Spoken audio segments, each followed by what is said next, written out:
আমি মোহাম্মদ ইমরান হক। আমি SEO expert এবং বিজনেস অ্যানালাইসিস্ট, এবং আমি আপনাদেরকে আজকের গ্রামারলি সম্পর্কে বিস্তারিত আলোচনা করব।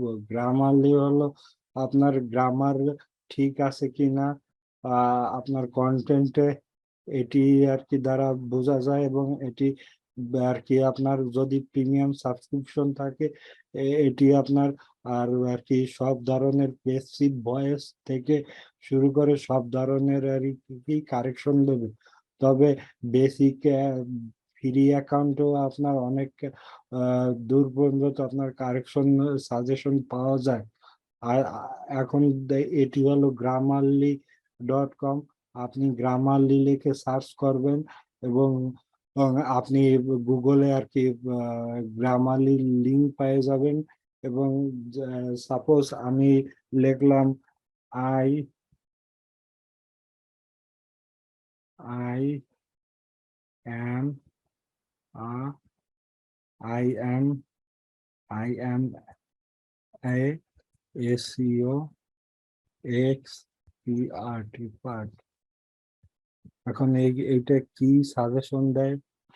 সাপোজ আপনার এখানে আই এর একটা আর কি দেখাচ্ছে যে আই বড় হাতের হবে, তারপরে আপনার এসইও এসইও দেখাচ্ছে আপনার এসইও বড় হাতের হবে। তারপরে আর একটা সাজেশন দিছে, সেটি হলো আপনার এসইও হবে। কারণ কি, এসইওর আমরা উচ্চারণ করি কি এ, তারপরে SEO, এটা চলে আসে। এখন আমরা জানি তো আর কি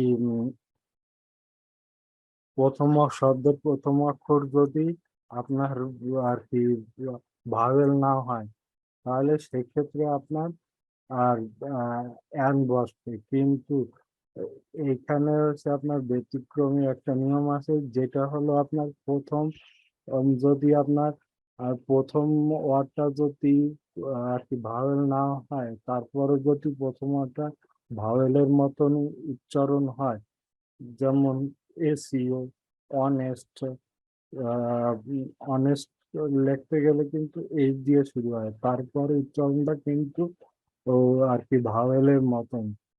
সেজন্য আপনার এসইওর আগেও অ্যান বসে, অনেস্টের আগেও আপনার অ্যান অ্যান বসে। আশা করি আপনারা বুঝতে পারছেন। ধন্যবাদ।